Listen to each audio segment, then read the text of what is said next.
C'est l'histoire vraie d'un maître Reiki au pouvoir incroyable qui fera une rencontre puissante avec Jésus-Christ. Nelly a 9 ans. Elle doit faire face au suicide de sa mère.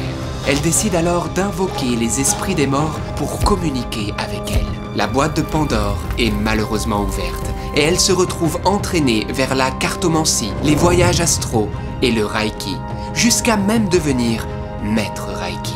L'argent coule à flot, mais les problèmes commencent avec des phénomènes inexplicables. Un jour, une rencontre bouleversante va tout changer. C'est le témoignage incroyable mais vrai de Nelly Gian.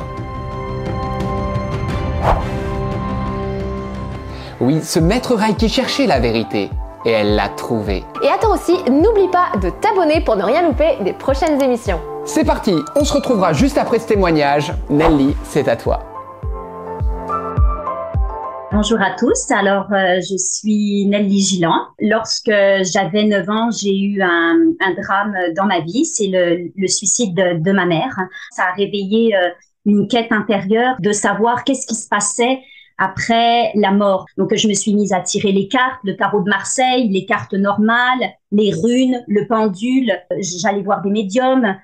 Bon, tout ça, j'avais entre 12 et 16 ans que je faisais toutes sortes de choses. Je me souviens aussi, je faisais de l'écriture automatique. Alors, il y avait des choses qui étaient pour une jeune fille qui étaient sympas parce que je faisais ça à l'école. Je faisais ça à la cantine, je faisais ça dans la cour de récréation. Et donc, j'avais en quelque sorte une grande popularité parce que je disais à mes amis plein de choses qui se réalisaient. Les dons, durant toutes ces années, c'était décuplé et je pouvais aller dire dans le passé, je pouvais dire dans le futur, je pouvais dire dans le présent, donc vraiment avec des faits très percutants. J'avais même eu les sujets du brevet des collèges. Nelly, votre réputation grandit et vous ouvrez un cabinet de voyance pour entrer en communication avec les morts. Et a priori, les morts vous parlent. Racontez-nous. Et donc voilà, je reçois une fille pour tirer les cartes. Et là, pouf, je sens le mort arriver derrière moi. Je sens son père qui arrive et son père qui me montre la corde comme ça et qui me dit voilà, dis-lui que je lui demande pardon. Bon, moi la fille, je la connais pas du tout là. Donc là, voilà, je la vois et je lui dis écoute, je pense que t'as vécu un drame. Ton père, il est mort, il s'est suicidé, elle me fait oui. Ok, je dis, c'est ça, là, il est là derrière moi, puis voilà, il montre qu'il s'est pendu. Enfin, elle me dit, oui, c'est ça. Finalement, est-ce que c'était vraiment les morts qui vous parlaient, ou plutôt des esprits mauvais, les démons, comme la Bible le dit?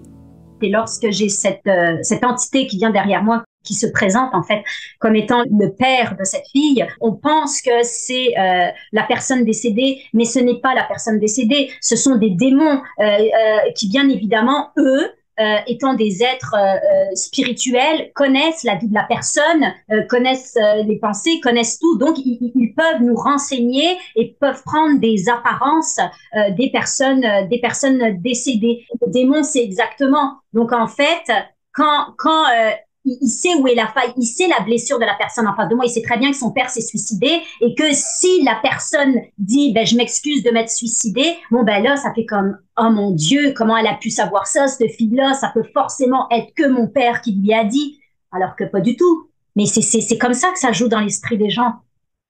C'est pour ça que moi, les gens m'attiraient un grand pouvoir parce qu'ils disaient, mais comment elle sait ça, elle? C'est pas possible, il n'y a que moi et la personne qui savait ça. Oui, mais attendez, il y a tout un monde en haut là, que vous voyez pas, que vous connaissez pas, que eux, ils savent. Si on a un ange gardien, il y en a un autre aussi. Là, il y a un démon aussi qui, lui, sait. Mais c'est la crédulité des gens, c'est la naïveté, puis c'est surtout jouer avec la souffrance. Lorsqu'on est en souffrance, on est faible. Et donc, ils rentrent dans cette faille-là. Et c'était souvent comme ça, d'ailleurs. C'était souvent comme ça après, que je voyais que pouf, on accrochait les âmes, quoi. Enfin, qui l'accrochait les âmes? Vous cherchez à avoir plus de pouvoir et vous vous lancez dans le Reiki, une technique de guérison surnaturelle, jusqu'à atteindre le plus haut degré, celui de maître Reiki enseignant. Dites-nous en plus. J'avais entendu parler de cette technique de guérison qui s'appelle le Reiki. Donc une énergie que l'on permet de recevoir par des systèmes initiatiques, par des initiations et que l'on retransmet ensuite par nos mains. Alors pour moi, c'était un beau complément à mon cabinet qui commençait à grandir, donc qui grandissait. Donc c'est-à-dire moi je présentais de la cartomancie, l'hypnose. Et là, donc, c'était une corde de plus à mon arc de guérison et de bien-être. Alors, au début, on fait un peu gratuitement parce que bon, on commence. Et puis après, de fil en aiguille, on fait de plus en plus cher. Et puis, lorsque l'on voit que ça fonctionne bien, bah, on fait ça cher. Donc, moi, à la fin, mon soin Reiki était $95, hein, avec un peu de guidance, avec un peu, donc vous voyez, $95 la séance d'une heure, quand on a 5-6 patients par jour, ça fait quand même, de l'argent. Hein. Donc le côté argent est forcément là. Hein. Et même si au début on a un cœur altruiste, bon bah ça revient vite quand même la monnaie. Donc voilà. Donc moi ma quête c'était pas fini, j'en avais pas assez. Donc super, j'ai atteint le niveau 2. Bon bah maintenant je vais atteindre le niveau maître parce qu'avec le niveau maître nos dons sont plus forts. La lumière est plus forte que l'on va dégager. Parce qu'on a le symbole maître. Là, j'ai reçu le niveau maître, donc il faut faire des purifications aussi de 21 jours. On mange pas de viande, on jeûne d'écran, on mange pas de sucre. Enfin bon, après, plus on jeûne, plus nos énergies vont être plus grandes. J'avais atteint ma maîtrise, mais il restait un autre niveau, celui d'être maître enseignant. Donc, c'est-à-dire que là, tu as la capacité d'enseigner et de faire des petites populations de Reiki, donc de transmettre le niveau à tout le monde. Lors des séances de Reiki, des guérisons inexplicables peuvent survenir. Comment ça se passait ? Alors en fait, comment fonctionne une session de Reiki? En général, ce sont des sessions de 30 minutes ou d'1 heure où vous êtes allongé sur une table de massage. Ce que l'on fait, c'est qu'on dépose les mains sur la personne et généralement, on commence par la tête ici pour calmer le mental. Et là, en fait, on fait rentrer une énergie dans la personne parce que tout ça se passe dans le monde spirituel. Bien évidemment, le praticien pense que cette énergie est une énergie curative, est une énergie bénéfique, est une énergie de lumière et d'amour. Et ce qu'il se passe lorsque vous faites une session de Reiki, c'est que vous ressentez ça. Vous ressentez ce bien-être, cette paix, cette détente qui fait même qu'on tombe souvent dans un sommeil. Et donc là, eh bien, on continue de pratiquer tout le long du corps, jusqu'aux pieds. Et si vous avez des douleurs, les douleurs peuvent disparaître. Nelly, en quoi selon vous le Reiki est-il finalement si dangereux ? Le Reiki de premier abord semble être très lumineux, très beau. D'ailleurs, la plupart du temps, les praticiens s'habillent tout de blanc. L'espace du bureau est très épuré. Donc, on a l'impression de rentrer vraiment dans un sanctuaire de paix, d'amour. Il y a souvent des icônes religieuses aussi qui sont là. Donc, vous voyez, il y a toute cette atmosphère qui fait que on se sent en sécurité, on se sent bien. Et nous-mêmes, le praticien, on a une posture de donner de l'amour, de donner de la guérison. On est très doux. Moi, si on m'avait vu, bon, bah, j'étais très lumineuse, tout de blanc vêtue. C'était pour attirer le monde. Alors, en fait, ce qui se passe, lorsqu'on invoque cette énergie de Reiki, à partir du moment où on invoque l'énergie, où on invoque les symboles, qu'est-ce qui se passe? Il y a cette énergie qui rentre à l'intérieur de nous. Et cette énergie-là, en fait, elle est transmise. Donc, à partir du moment où on accepte de recevoir un soin Reiki, eh bien, on s'ouvre à l'intérieur de nous, on ouvre des portes spirituelles qui fait, oui, j'accepte cette énergie de Reiki, oui, j'accepte ces symboles, et donc je dis oui aux démons. Je dis oui à des entités qui ne sont pas de Dieu, qui ne sont pas de Jésus, qui ne sont pas de l'Esprit Saint. Alors, ces entités-là, après, eh bien, elles ont un pouvoir sur vous parce que vous avez dit oui. Et à ce moment-là, ces entités-là peuvent aller interférer dans votre vie puisque vous les avez laissées rentrer dans votre maison, dans votre cœur, dans votre corps. Et d'une manière ou d'une autre, elles vont venir vous lier. Au fil du temps, de plus en plus de phénomènes paranormaux apparaissent pendant vos sessions. Hurlements, états de transe. Vers la fin, lorsque je mettais à peine les mains sur une personne, eh bien là, la personne, elle rentrait en convulsion, elle tremblait, j'entendais hurler, crier, comme si je sortais plein de démons des personnes que je purifiais et ça devenait vraiment de plus en plus étrange et malsain. Et j'aimais pas ça. Tu sais, tout le temps que c'était doux, dans la paix, avec la petite musique, mais là, ça devenait vraiment de plus en plus étranges. Et même mon mari, quand il travaillait pas, parce que je pratiquais de chez moi, mon bureau était dans la maison, et il entendait à l'autre bout des cris des gens. Alors là, il disait, qu'est-ce qui se passe en bas là? J'aime pas vraiment ça.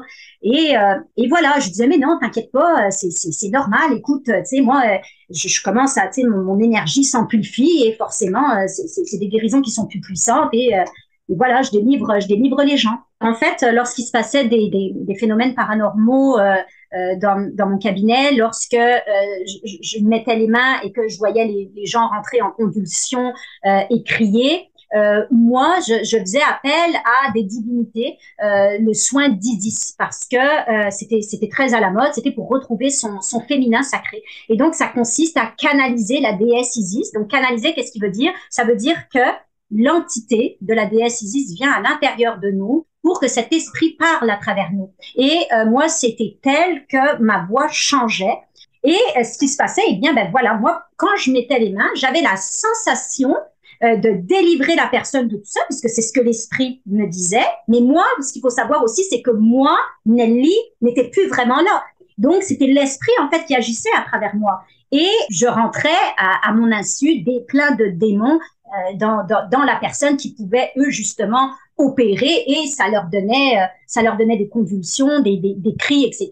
Je me souviens, j'ai une personne, c'était une personne qui n'était pas du tout féminine. C'était une personne, vous savez, bon, bah, il y a des gens qui vont, des femmes qui vont être coquettes, qui se mettent du rouge à lèvres, oui, mais moi, j'avais là, à ce moment-là, une femme assez masculine, et à la fin de la session, eh bien, elle a voulu se mettre du rouge à lèvres, enfin, elle a senti comme un pouvoir de séduction rentrer en elle. Enfin, vraiment. Alors que nous, bon, bah, on pensait, bah, c'est bon parce qu'elle retrouve son féminin. Donc, et en fait, voilà, c'était un démon de la séduction qui rentrait en elle pour l'amener justement. Vous voyez, Isis, c'est vraiment l'archétype contraire de la Vierge Marie. C'est la séduction, c'est le pouvoir, c'est la manipulation. On rentre vraiment des démons à l'intérieur des gens, mais à notre insu, on le sait pas du tout. En pensant donner la pureté, on donne l'impureté. Parce que, voilà, moi, par exemple, quand la déesse Isis rentrait à l'intérieur de moi, j'étais plus la même. Par exemple, je me maquillais plus pareil, tu sais, j'avais comme un peu un maquillage à l'égyptienne. Je me mettais tout le temps un pendentif d'Isis, j'avais un grand pendentif d'Isis. Puis, ma démarche changeait, tu sais, j'avais comme une démarche, une sensualité qui était pas là d'habitude, quoi. Donc, tu voyais vraiment que l'entité prenait de plus en plus de place en moi et me transformait littéralement. Et donc le désir, tu vois, le désir de regarder les autres hommes, tu vois, il y avait tu sais, le désir de l'adultère. Enfin, tu vois, c'est tout, mais tu sais, c'est subtil, quoi. Mais tu sentais que, hein, comment ça, tu sais, donc ça vient t'infester dans les pensées aussi, pas seulement dans les pensées, dans le corps, dans tout, jusqu'à ce que passe à des actes de pire en pire. J'ai eu une cliente, ben là, elle s'est séparée de son mari, elle a divorcé, elle a été avec un jeune homme de 25 ans. J'en ai une autre aussi qui a laissé son mari parce qu'en fait, là, subitement, ben non, c'était cet homme-là qui ne correspondait plus à cette personne-là et qui l'amenait inévitablement vers une relation qui était vouée à l'échec. Nelly, petit à petit, votre caractère change et vous avez des accès de violence étranges et imprévisibles. Racontez-nous. Et un jour, mon mari me dit une phrase et me dit si seulement tu étais aussi gentille avec nous que tu l'es avec tes patients. Et là, ça a comme été un réveil. J'ai dit, mon Dieu, qu'est-ce qui se passe là? Comment ça se fait? Et voilà, j'avais vraiment de la grande impatience avec ma fille. Et un jour, ma fille me demande quelque chose. Et là, je suis dans un état de nervosité qui n'est pas sain et qui n'est pas moi. Parce que oui, c'est vrai que je suis quelqu'un qui a beaucoup d'énergie, je suis quelqu'un avec du caractère, mais je suis pas quelqu'un de méchant, je suis pas quelqu'un d'agressif. Mais là, je sentais qu'il y avait vraiment un mal-être en moi, un énervement, une colère qui n'était pas saine. Et là, je m'approche vraiment du visage de ma fille et je lui fais je crie dessus, mais pas normal. Et là, je me suis reculée là et là, j'ai dit wow. C'est pas normal ce qui se passe là. Il faut que je me réveille, il y a quelque chose qui va pas. Et donc, c'est à partir de là que j'ai commencé ma quête à vouloir me réveiller et que j'ai supplié la Vierge Marie. Là, je l'ai suppliée à genoux et j'ai pleuré. J'ai dit, je t'en supplie, aide-moi. Puis aide-moi à trouver la vérité parce que c'est une quête depuis que j'ai 8 ans de trouver cette vérité. En pleine nuit, vous entendez audiblement la voix de Dieu qui vous révèle un message incroyable. Que vous a-t-il dit? Dans la nuit, à 3 heures du matin, mes yeux s'ouvrent et je suis réveillée. Et là, j'entends une voix qui me dit « Jésus est mon fils bien-aimé, c'est le seul et l'unique.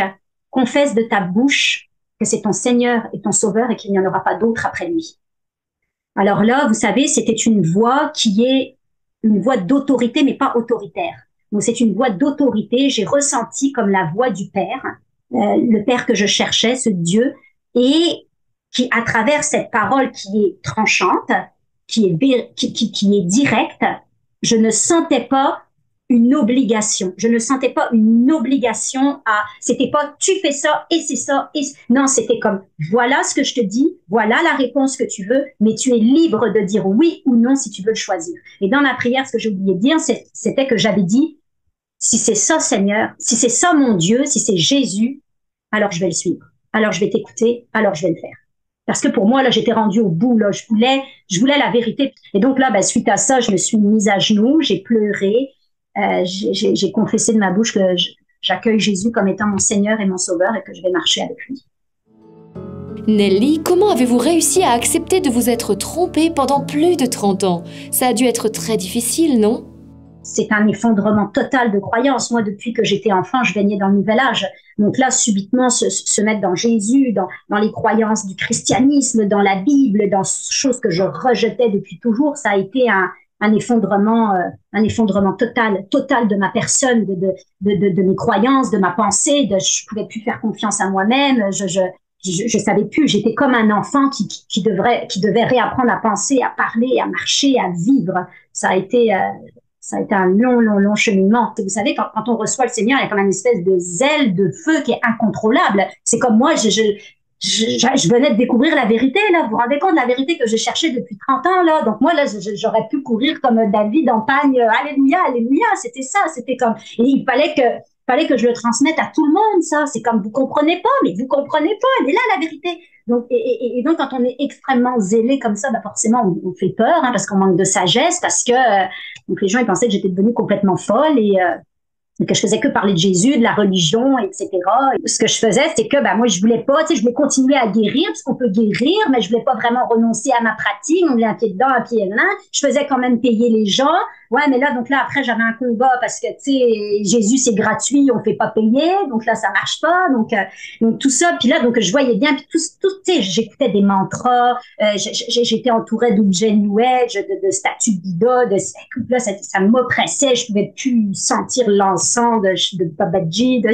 Ça marchait plus. Les pierres, les cristaux, les capteurs de rêve. J'ai tout fait. Je regardais, c'était comme ça marchait plus. Ça marchait plus du tout. Avant de devenir catholique, vous vous dirigez vers une église protestante pour y recevoir une prière de délivrance. Là, c'est le choc, vous découvrez que vous êtes possédé. Que s'est-il passé? Je me dirige vers une église pentecôtiste et j'explique un peu ma vie au pasteur, tout ce que j'ai fait, etc.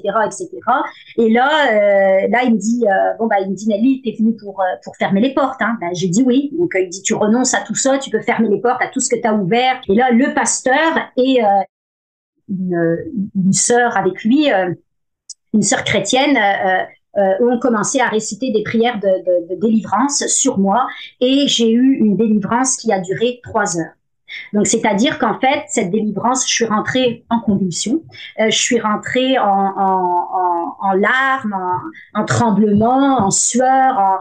Et en fait, quand le pasteur il disait des prières, moi, tout le long, j'ai eu les yeux fermés et je tournais ma tête comme ça avec des grands coups violents et je me dirigeais vers le pasteur et je sortais une voix qui n'était pas la mienne, qui était une voix absolument horrible et qui lui disait plein d'obscénités, plein de vulgarités et qui vraiment voulait l'empêcher de continuer son ministère. Et quand l'autre personne parlait, là, je tournais ma tête aussi, et là, je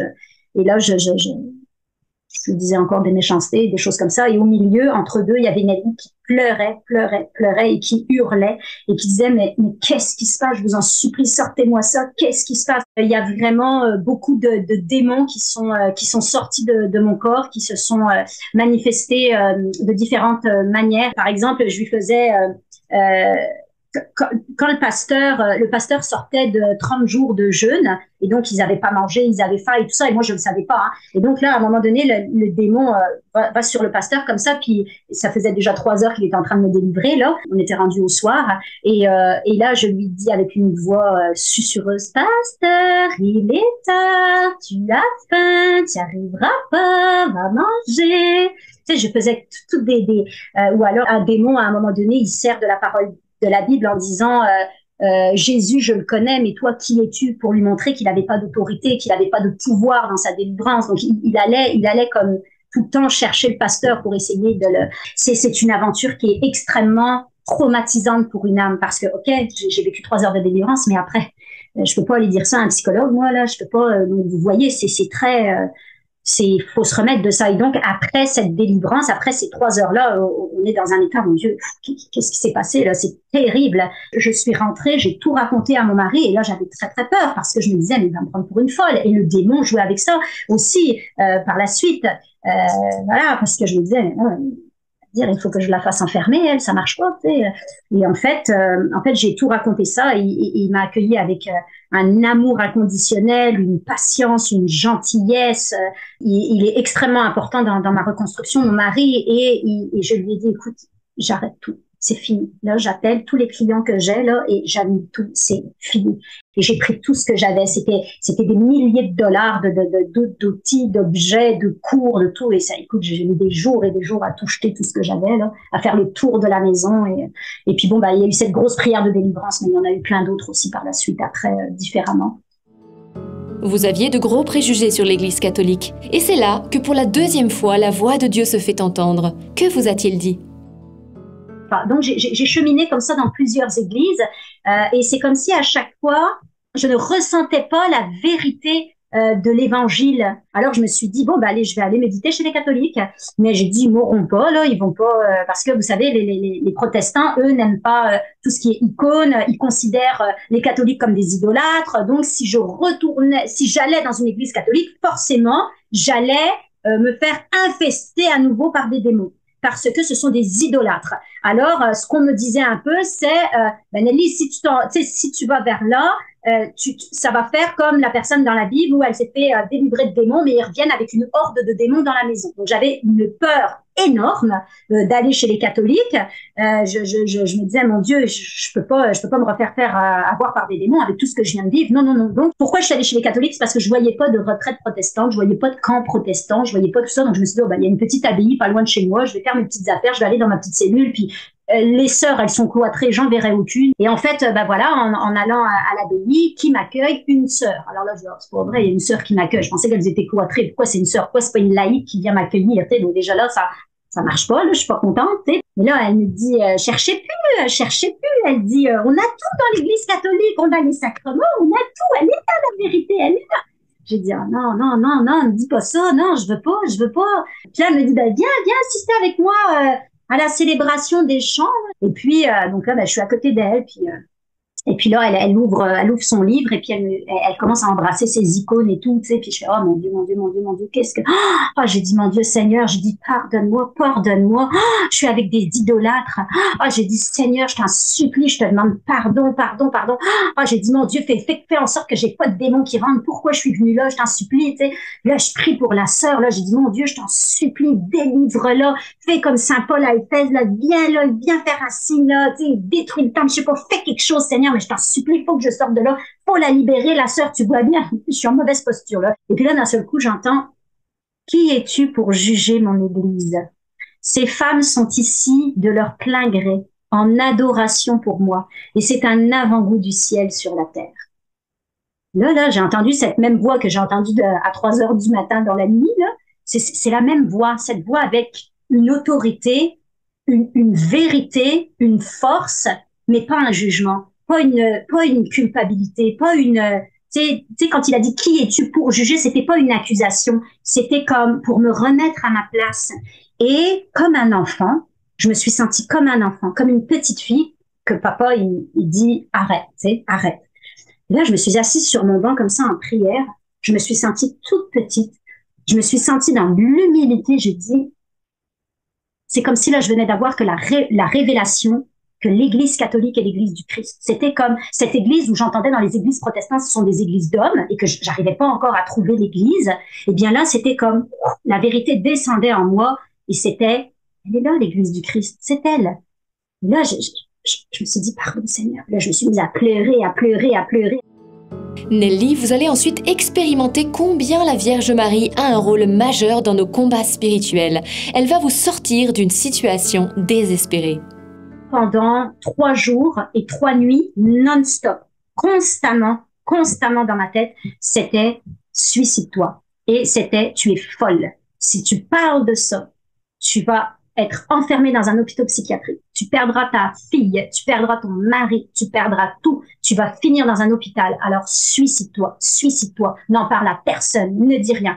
Et là, je me revois encore, j'étais comme ça en prière là, pendant 3 jours où c'était, et j'essayais de vivre à travers ça, de montrer à personne, de sourire, alors que c'était sans arrêt dans ma tête. Et pendant 3 nuits, j'étais à genoux sur mon lit et je criais pour que ça cesse parce que c'était une douleur.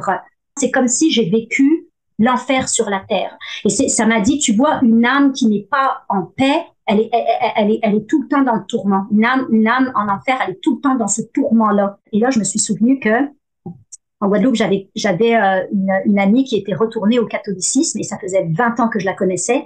Et cette amie-là, j'essayais d'avoir des signes du Seigneur et j'ai dit, Seigneur, si tu veux, si ta volonté, c'est que je sois dans l'Église catholique, si c'est elle la vérité, fais que cette fille-là m'appelle, Seigneur. Fais que cette fille-là qui est dans le catholicisme m'appelle. Alors que cette fille-là, j'avais des nouvelles de temps en temps, peut-être 1 fois ou 2 ans, mais pas plus que ça, quoi. Et j'ai dit, fais qu'elle m'appelle.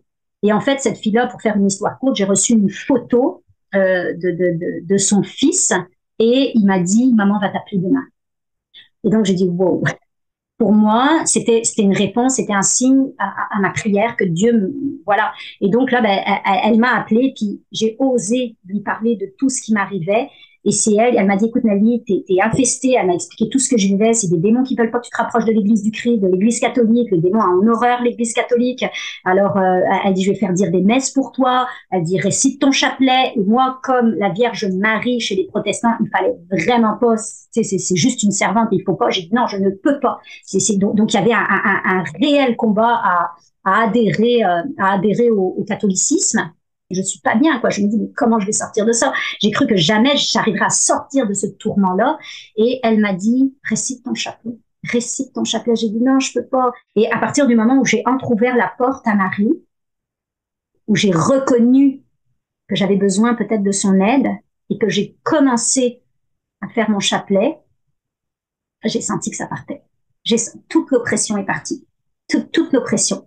C'était comme... Le démon est véritablement parti. Vous sentez la nécessité de vous confesser à un prêtre. Résultat, 40 ans de péché effacés. Selon vous, la confession, c'est important face aux démons? Tout le monde, il se dit, bon, pourquoi la confession, ça sert à quoi? Tu sais, je vais le dire à Dieu direct, j'ai pas besoin du prêtre et tout ça. Dieu m'a fait prendre conscience de l'importance de la confession, l'importance de donner mes péchés au prêtre pour pouvoir être lavé, pour pouvoir être purifié. Et quand j'ai confessé mes péchés, ça a été 40 ans de péché quand même qu'il a fallu que je confesse. Écoute, la confession a duré 45 minutes, quoi. Le prêtre, écoute, c'était super, quoi. Tu vois, c'était comme je pleurais. Écoute, ça a été des larmes de repentance pendant des mois et des mois d'avoir servi le mauvais Dieu, tu sais, c'est comme si, voilà, ta vie est mise en lumière, à la lumière de l'amour, à la lumière du sang, et tu te dis, oh mon Dieu, c'est pas possible. Et donc, tu vois la grandeur de l'Église catholique, la grandeur des sacrements, la grandeur de l'Eucharistie. Nelly, sincèrement, pouvez-vous vraiment dire que Jésus a changé votre vie? C'est du concret? Pas à pas, il m'a reconstruit, mais vraiment pas à pas, une longue et lente reconstruction. Et aujourd'hui, je peux dire que je suis heureuse, que je suis en paix, que je suis joyeuse, que j'ai trouvé la vérité, la vie, le chemin, que je suis affermie dans l'Église, que j'ai reconstruit une vie professionnelle. Je suis éducatrice auprès des petits-enfants et c'est sûr qu'on attire moins les regards parce que, vous savez, quand on fait du yoga, du spiritisme. On est très à la mode, on est très en vogue, on est très adulé. Mais à partir du moment où on dit qu'on est catholique pratiquante, on n'a pas bonne presse, puis on tire pas vraiment les regards. Mais il y a les fruits de l'Esprit Saint qui sont en train de grandir en moi, qui est la paix, la joie, l'humilité. Aujourd'hui, je suis très heureuse dans mon mariage, dans ma vie quotidienne, dans les tâches quotidiennes. Je serais même une pro-femme au foyer, alors qu'avant, c'était complètement l'inverse. Vraiment, ça m'a rétabli dans mon devoir d'État, dans mon amour de faire le bien pour mon mari, pour ma fille. C'est fou, toutes les grâces que j'ai reçues, quoi. Que voulez-vous dire à ceux qui vous regardent maintenant? J'aimerais dire à tous ceux qui écoutent ce témoignage, à tous ceux qui sont en quête de vérité. Nous sommes dans un temps où il y a toutes sortes de techniques de lecture, de coachs qui nous vendent du bonheur. Sachez que tout ce que vous recherchez se trouve dans le Seigneur, dans Jésus-Christ. Mon témoignage est un témoignage de vie qui a duré 30 ans de recherche. Si le Seigneur a permis que ça dure autant de temps, 30 ans, c'est pour que justement ce soit crédible. Parce que lorsqu'on cherche partout, à travers tout, n'importe quoi, on peut parler de tout ce que ces techniques font et qu'au final, ces techniques vont vous apporter une paix et une joie qui est illusoire, qui ne dure pas. Et la véritable paix, le véritable chemin, la vérité se trouve en Jésus-Christ. Et il l'a dit lui-même, je suis le chemin, la vérité et la vie. Un mot de la fin? Car Dieu a tant aimé le monde qu'il a donné son Fils unique. Merci beaucoup Nelly pour ton très beau témoignage qui dénonce clairement les dangers du Reiki. Oui, alors pas de panique, si vous avez pratiqué le Reiki ou si vous êtes allé voir un voyant, pratiquer de la magie, etc., eh bien il y a une solution pour être libéré de tous les liens avec les esprits mauvais. Comment?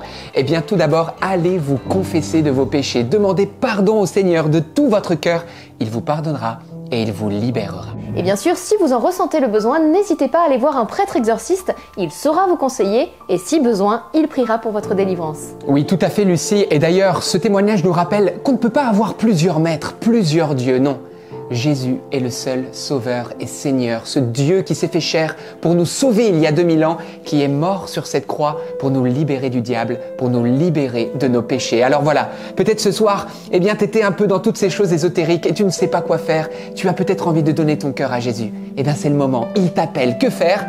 Eh bien ferme les yeux et dis-lui, Jésus, je te reconnais comme mon Seigneur et mon Sauveur, viens dans ma vie. Et comme démarche concrète, tu peux même l'écrire dans les commentaires sous cette vidéo en lui disant « Jésus, je te dis oui ».